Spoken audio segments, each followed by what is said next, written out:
What's good? It's your boy Fanon. All right, let's talk a little bit more about these heavyweights. Specifically, we're going to talk about Dillian Whyte and this little catch-22 he's in.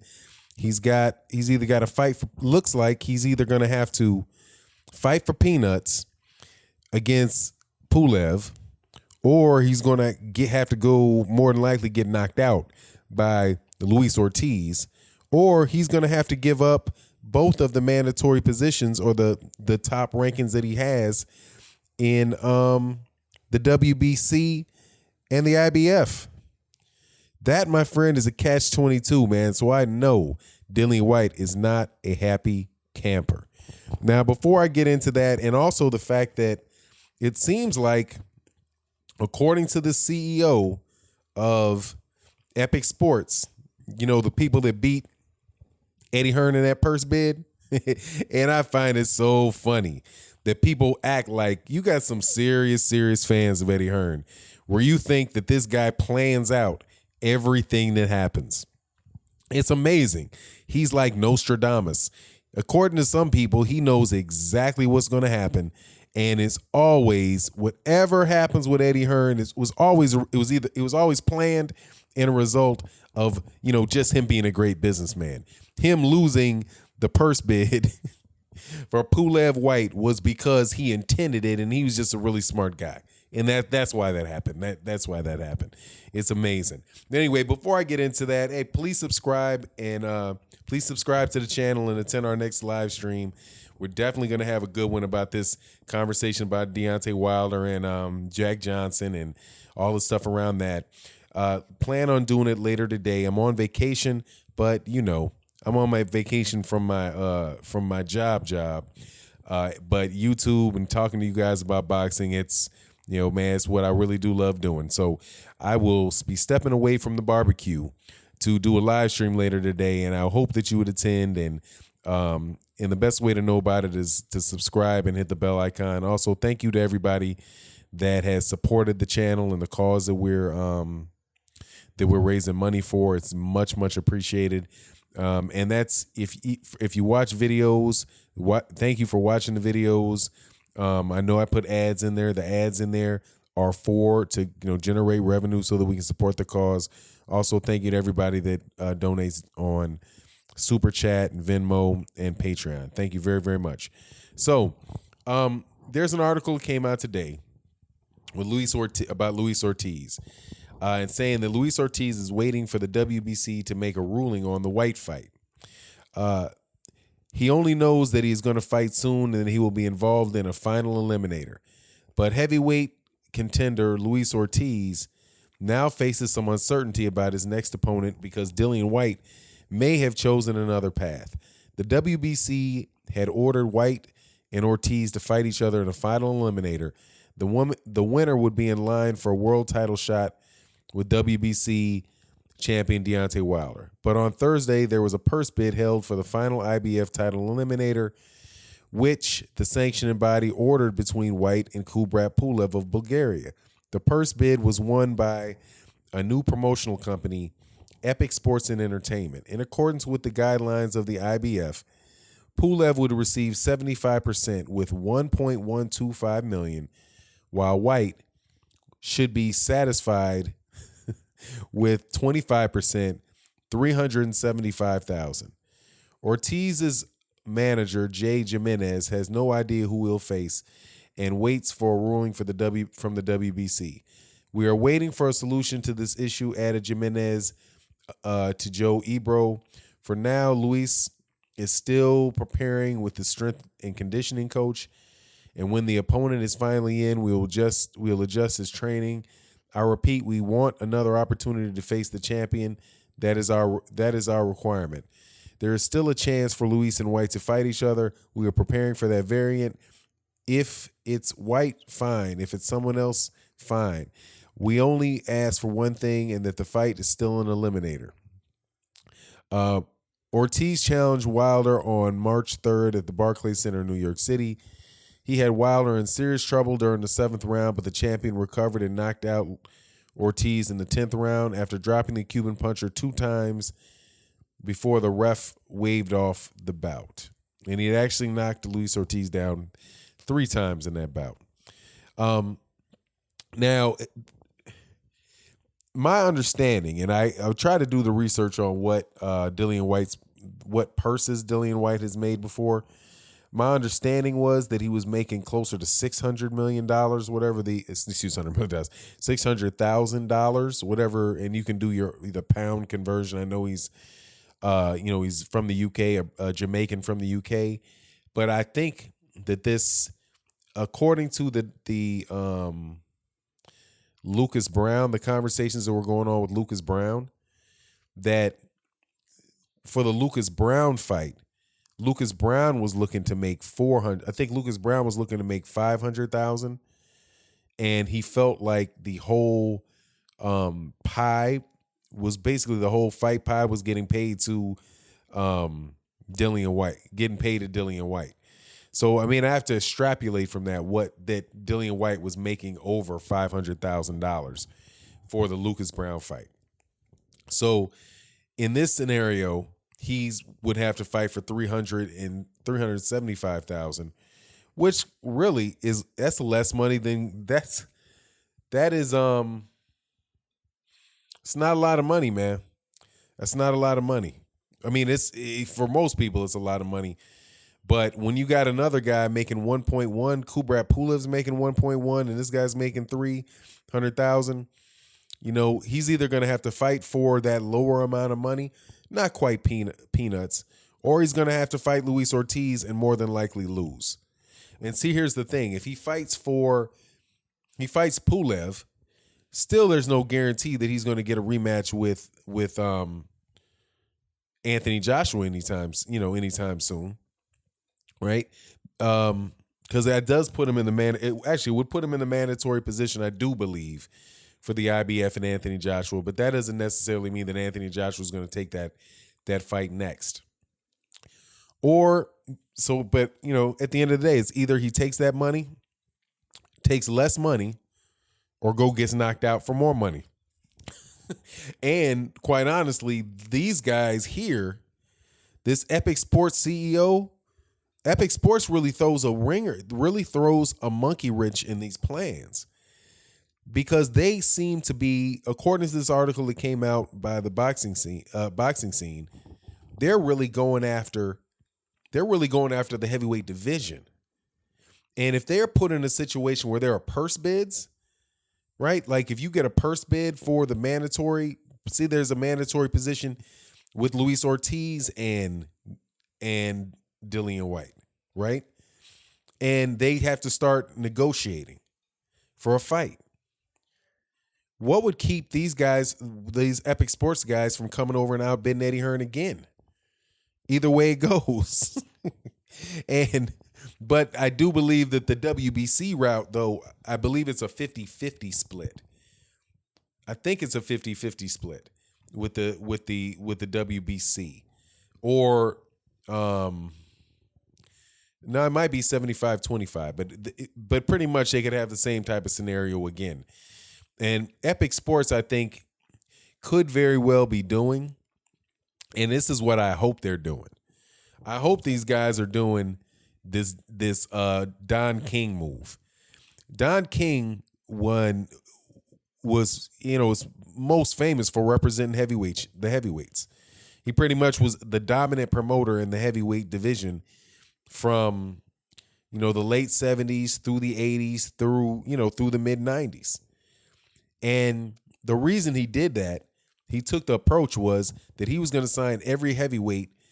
He started doing that, signing a bunch of heavyweights, because Muhammad Ali he got into a beef with Muhammad Ali, and Muhammad Ali wouldn't allow him to promote a few of his fights. So he said, look, what I'm going to do is I'm going to sign every other heavyweight, so eventually he has to come to me. So Eddie Hearn, this guy Epic Sports, I'm wondering if Epic Sports is going to try to pull that Don King type of move and win purse bids, sign heavyweights. And if they sign all the heavyweights, eventually Anthony Joshua or Deontay Wilder are going to have to do business with them, because there's a finite number of heavyweight. There's a finite number of heavyweight of heavyweight contenders, right? And definitely, if Epic Sports keeps doing what they're doing, and winning purse bids for mandatory spots and title defenses. I mean, could you imagine if these guys have enough money where if Anthony Joshua is ordered to fight, like say Anthony Joshua and what's his name, Povetkin can't come to an agreement, and somebody like this comes in and wins the purse bid. Could you imagine that? That would absolutely blow Eddie Hearn out of the water. And I do suspect that he's not cash rich. There are people now. That's also the danger that Anthony Joshua has. Eddie Hearn has going into this conversation with Rubinsky, the promoter for Pulev, not for Pulev, for Povetkin, because he's cash rich. And since the rumor is that he's a billionaire, and that's how he got the Deontay Wilder Povetkin fight to go to Russia, because I think he bid like $5.6 million, whatever it was, where 75% of the purse went to Deontay Wilder, where Deontay Wilder was supposed to get that $4.5 million. That's why he went to Russia. The fight was supposed to be in Russia because Rubinsky won the purse bid, and I'm betting you that Rubinsky can probably beat Eddie Hearn in a purse bid for Anthony Joshua and Alexander Povetkin. So these guys are in negotiations for it. But man, if I was Rubinsky and I had a bunch and it was worth it, wouldn't it be? Not, I won't say if I was Rubinsky. How funny would that be if Rubinsky just took Anthony Joshua to Russia, or some third party came in and outbid both of them and brought Povetkin and Anthony Joshua to the United States? Absolutely. And then only time Eddie Hearn would be able to have Anthony Joshua fight was for the only time he could do it is for voluntaries, or he would have to pay so much money to keep Anthony Joshua that it might just cause significantly problems for him making other fights.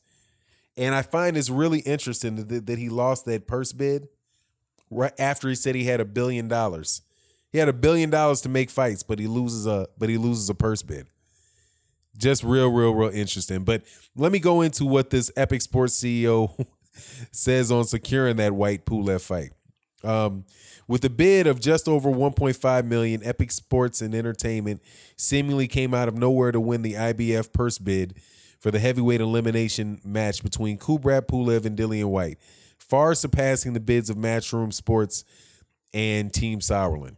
We're going straight for the heavyweight division. We're excited about having such a great fight that we won the purse bid for, said CEO Epic Sports and Entertainment Gotsev. I will not try to pronounce his first name, who's a familiar name of boxing fans, not to me, having managed the likes of Vasily Jurov, Samuel Peter, Sergey Levakovich, and James Toney in the past.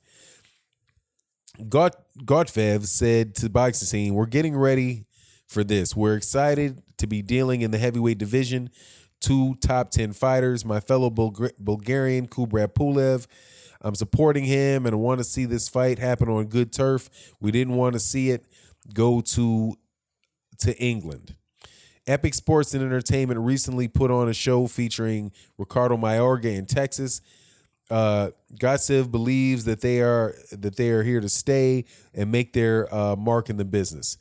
We threw a pretty good punch with the IBF bid, so I guess we're going to rock in the heavyweight division. It's a terrific fight. These guys are going for the number 1 spot. The winner fights Joshua. So yeah, there's another promoter on the scene in what's already a crowded market. Let's put it this way: there's room for everyone that's taking care of business. I think that's a shot at Eddie Hearn. Anyway, I hope it is. being biased here. I don't like Eddie Hearn, and I'll tell you, he lies too much. But anyway, it is what it is. If you're if you're good at what you do and deliver on promises and make great fights and deliver for the fans and to the networks, there's room for everyone. All you have to do is perform. I've been in this business for 30 years, so I think there's history here. I've been involved with many heavyweights. Gossip indicates that Epic Sports and Entertainment will be signing boxers and have a regular schedule for fight cards in the upcoming months that the company will announce soon.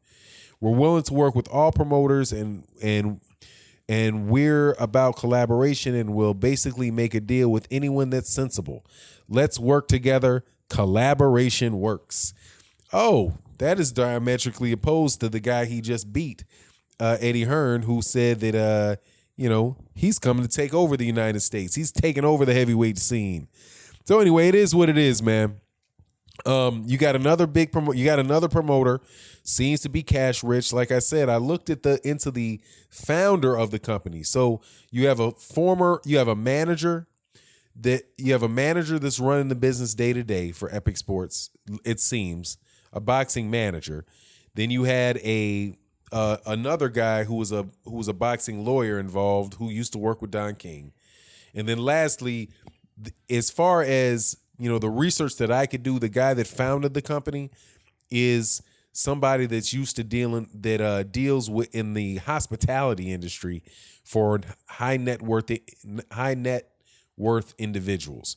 So if they are going to go about this and they're seeing that, in the world of in this desire for a lot of content with like Netflix, the Zone, HBO, like Disney, the purchase of all of these networks, consolidation, and forgive me for not being the most agile in describing this, but it's all seems to be centered around the development of content and content being available to consumers, and networks being interested in having boxing be another source of content that can attract people to their platforms.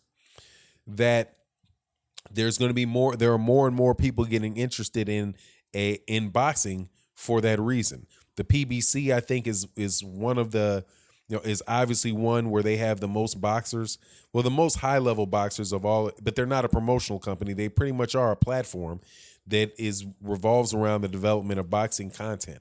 Now, I'm going to be interested to see how these guys, Epic Sports and Entertainment, like what network are they going to hold their fights on, and what other promoters are they going to work with. All this stuff is going to be interesting. But if these guys are going to try to be niche and go specifically for the heavyweight division, I think that could be a good thing, because it could force situations where we actually get to see the fights we get to see that we want. We get to see the fights that we want to see. And honestly, man, I'm down for any situation where good fights can be made. The model that Don King used really did result in there being a lot of very, very good fights in the heavyweight division. Don King is known for a lot of things behind the scenes with, right, having managers and managers that really work for him, kind of like penny pension boxers, and with a lot of hidden charges, right, and making his money that way. But for the boxing fans with Don King always got to see good fights. He's never hesitant. I've never seen him be hesitant at all in trying to make a good show. Right? I've never seen him be a guy like that, be somebody that just wants to sit on a guy, and see how many worthless fights, easy, low risk fights he can get a fighter in before he actually puts him in there. He always seemed to be trying to put in really great shows, really great undercards. And so, I know that I like the way these guys enter the market with a bang. I'm liking the fact that that they say that they want to get into, and they're specifically going after the heavyweight division, because that does, I mean, there really is right at this point in time really only one promoter. This, you have to say Eddie Hearn has the best stable of heavyweights, right? But if he can't make a fight without these other guys, without these guys bidding for it, it's going to be tough. So anyway, it is what it is. And I'm hoping Luis Ortiz really does get this fight with Dillian Whyte, because I mean, I want to see it. I want to see Luis Ortiz get another shot at a championship belt.